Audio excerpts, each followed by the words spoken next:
Bismillah wa salatu wa salam ala rasulillah wa ala alihi wa ashabihi ajma'in. Amma ba'd. Mes très chers frères et mes très chères sœurs, c'est avec un grand plaisir que je vous retrouve aujourd'hui afin que nous puissions traiter ensemble d'un nouveau sujet lié à notre belle et noble religion qu'est l'islam. En effet, aujourd'hui, j'ai le plaisir de vous présenter une thématique qui s'articulera autour de l'exhortation à l'invocation. Donc, comme vous le savez, aucune créature dans cet univers ne peut se passer d'Allah. Et chacune de ces créatures est donc de manière constante dans le besoin vis-à-vis d'Allah, sont donc leurs créateurs. Alors qu'Allah, lui, d'un autre côté, donc à l'opposé de ceci, n'a nullement besoin de ces créatures. Ainsi, l'homme a toujours ce sentiment d'être dans le besoin vis-à-vis d'Allah, son Seigneur, afin d'obtenir ce qui lui est utile, mais également afin de se prémunir de ce qui pourrait lui nuire dans cette vie d'ici-bas ou dans l'au-delà. Et ainsi, Allah va donc éprouver ses serviteurs, va éprouver ses serviteurs par diverses épreuves afin justement de les pousser à s'en remettre à lui et à lui demander de l'aide, de l'assistance et le secours. Et le fait pour un individu, par exemple, d'être pauvre, même si l'islam encourage effectivement les gens à être riches, il n'y a pas de problème à cela, du moment que les revenus sont halal, sont licites et qu'ils sont bien dépensés. On imagine à présent que si un individu donc était pauvre et qu'il s'en remette à Allah, eh bien ceci constituerait en réalité la vraie richesse pour lui. Et le fait pour un individu qui serait dans le besoin de s'en remettre justement à son Seigneur est en réalité l'honneur ultime pour lui, et c'est également un signe réel d'une invocation sincère qu'il pourrait donc effectuer envers son Seigneur. Et c'est pour cette raison qu'Allah, le Tout-Puissant, nous a prescrit donc le fait de l'invoquer et de l'implorer fréquemment. Ainsi Allah a dit à ce propos dans le Coran, dans la sourate numéro 40, le verset 60, « Invoquez-moi, je vous exaucerai. Ceux qui par orgueil refusent de m'adorer entreront bientôt en enfer humiliés. » Alors, lorsque l'on regarde ce verset, nous comprenons bien qu'Allah le Tout-Puissant nous demande de le supplier, donc de l'invoquer, et nous fait la promesse d'être exaucé dans cette demande. Et il nous dit également qu'il se courroucera, qu'il se mettra en colère contre celui qui se refuse, donc qui ne l'invoque pas. Et contrairement à l'homme qui est habitué à justement se sentir gêné ou peut-être se fâcher parfois lorsque certains individus lui demandent de manière répétitive, eh bien Allah, lui, au contraire, ne se met pas en colère, qu'il soit exalté lorsqu'on lui fait des demandes répétitives et sincères envers lui. En effet, le prophète sallallahu alayhi wa sallam a dit « Celui qui ne demande pas à Allah, alors il se met en colère contre lui. » Et Allah ainsi aime ses serviteurs lorsqu'il l'invoque et lui justement présente leurs besoins.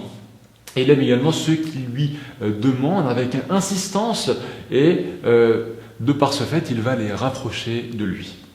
En effet, Allah a dit dans un hadith qudsi, donc dans un hadith divin, « Ô mes serviteurs, vous seriez tous égarés sans ma guidée. Demandez-moi de vous guider et je vous guiderai. Ô mes serviteurs, vous seriez tous affamés si je ne vous avais point nourri. Demandez-moi de vous nourrir et je vous nourrirai. Ô mes serviteurs, vous seriez tous donc tout nus si je ne vous avais pas habillé. Demandez-moi de vous habiller et je vous vêtirai. Vous commettez des fautes de nuit comme de jour, or moi je pardonne tous les péchés. Demandez-moi le pardon et je vous pardonnerai. » Donc voilà le sens du hadith que le prophète sallallahu alayhi wa sallam a dit lorsqu'Allah a donc parlé dans ce hadith qudsi, ce hadith divin. Alors par ailleurs, l'invocation, qui donc est le fait d'adresser justement une demande donc à Allah, est certes la chose, parmi les choses les plus aimées justement de notre Créateur. Ainsi Allah l'a prescrit pour obtenir le bien, donc pour qu'un individu puisse obtenir un bien, mais également pour qu'il puisse repousser un mal qui pourrait l'atteindre.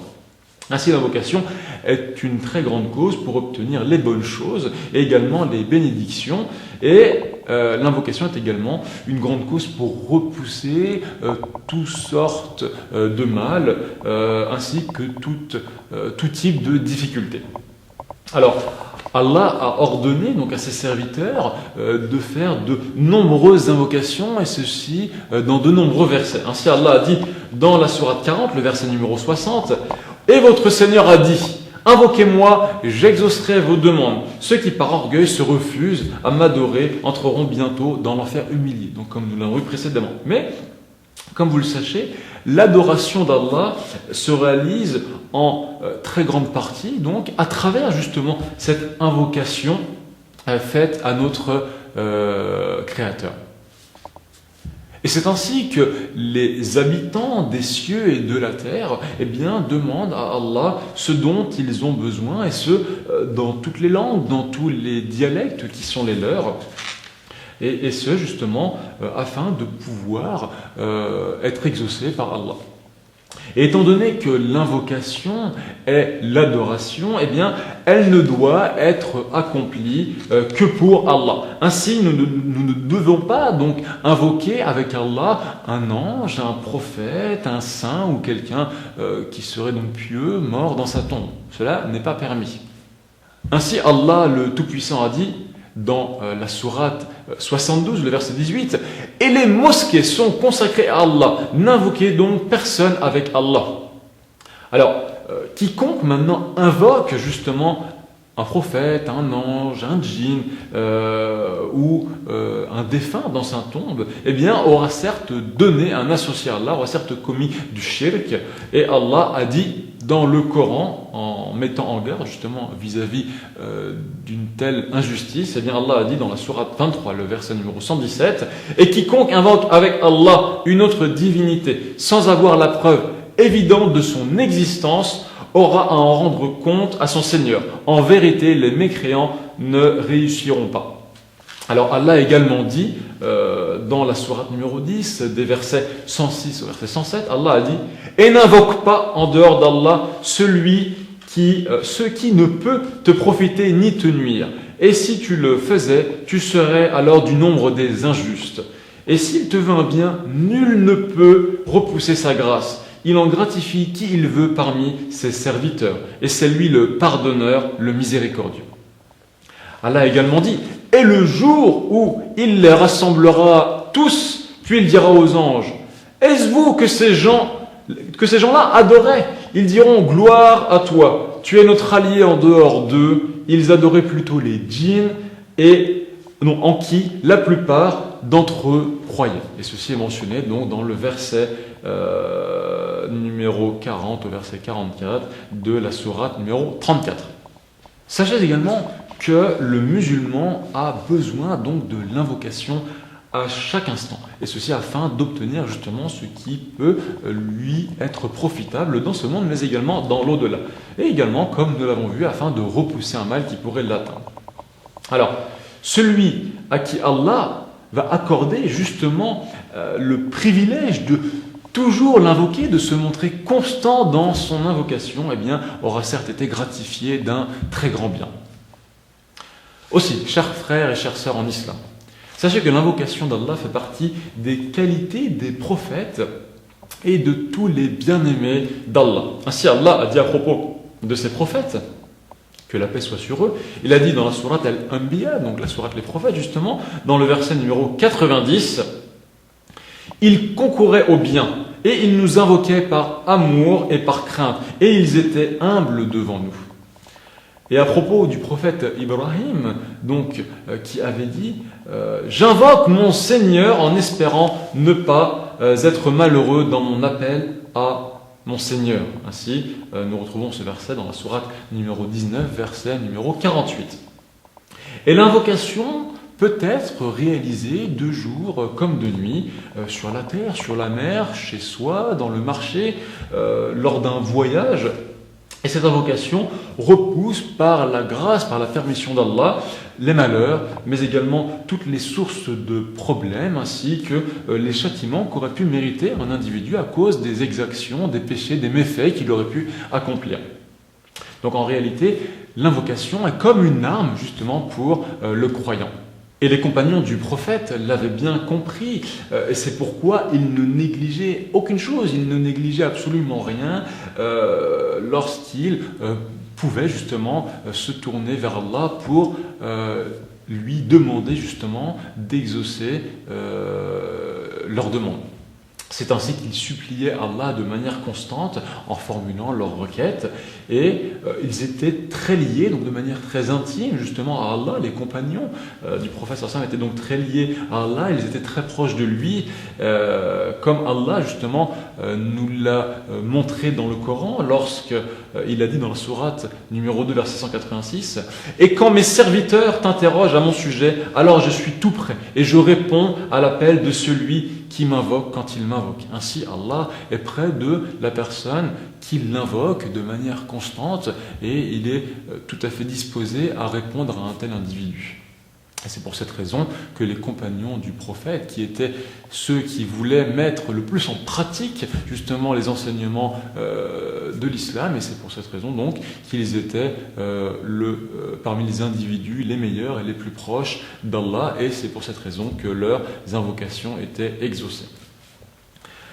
En fait, le fait qu'Allah soit proche de son serviteur lorsqu'il l'invoque est certes un très grand honneur pour lui.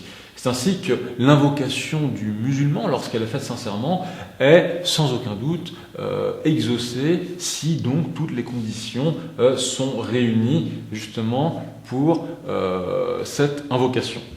Ainsi, le musulman qui invoque Allah obtient, grâce à l'invocation, une des choses suivantes. Alors le messager d'Allah donc, nous a expliqué la chose suivante en disant « Il n'y a pas un musulman qui ne fasse une invocation qui ne contienne aucun mal, ni rupture de lien de parenté, sans qu'Allah ne lui donne, grâce à cela, l'une de ces trois choses. Il lui donne ce qu'il a sollicité dans l'immédiat, ou il le lui réserve pour l'au-delà, ou il lui épargne un mal équivalent. » Alors, en outre, pour que justement l'invocation du musulman soit exaucée, eh bien, il s'agit, par exemple, de faire une aumône, pourquoi pas, avant justement de demander quelque chose à Allah. Il s'agit également de lever les mains, de se tourner vers la Qibla si possible, afin de demander à Allah, justement, en utilisant ses plus beaux noms et ses plus attributs, et ceci en rapport bien entendu avec l'objet souhaité. Alors, il s'agit également pour l'individu de reconnaître justement les péchés qu'il a accomplis et de louer Allah pour tous les bienfaits dont il l'a comblé. Et il s'agit donc également pour l'individu d'essayer de profiter des moments les plus propices à l'exaucement des invocations, comme la prière par exemple, durant le dernier tiers de la nuit. Alors, l'on peut aussi également se repentir de manière sincère envers Allah afin que nos invocations soient exaucées. Il est également possible pour des individus de réparer des injustices qu'ils auraient pu commettre envers autrui. L'individu doit également veiller à ce que sa nourriture soit halal, soit licite, ainsi que sa boisson. Il doit veiller à ce que ses sources de revenus donc soient licites. Et tout cela, justement, afin que l'invocation soit exaucée par Allah. Alors, il s'agit également de se montrer concentré, de faire preuve de concentration durant l'invocation et de placer sa confiance totalement en son Créateur. Alors, en ce qui concerne donc, les obstacles justement qui pourraient nuire à l'exaucement des invocations, eh bien, nous pouvons citer par exemple le fait d'invoquer avec Allah une autre divinité, donc une fausse divinité, donc ce qui constitue du shirk, du polythéisme, et qui fait donc que l'invocation ne sera très certainement pas exaucée. Alors, il s'agit également de ne pas invoquer Allah avec ce qui comporte justement un péché ou qui inclut une rupture des liens de parenté. Il ne s'agit pas également pour l'individu d'avoir un cœur distrait, inattentif, et il s'agit au contraire d'essayer de faire preuve de discipline et de respect devant Allah le Tout-Puissant. Aussi nous demandons à Allah le Tout-Puissant qu'il fasse de nous des serviteurs qui soient constants dans son invocation, et nous lui demandons d'exaucer justement ces dernières pour obtenir les bienfaits de cette vie, mais également les bienfaits éternels de la vie ultime dans l'au-delà. Et notre conclusion sera de demander à Allah le Tout-Puissant qu'il fasse descendre sur son prophète, sur sa famille, ses proches, ses compagnons et sur tous ceux qui les ont suivis jusqu'au jour du jugement dernier, et bien qu'il fasse descendre sur eux sa prière et ses bénédictions.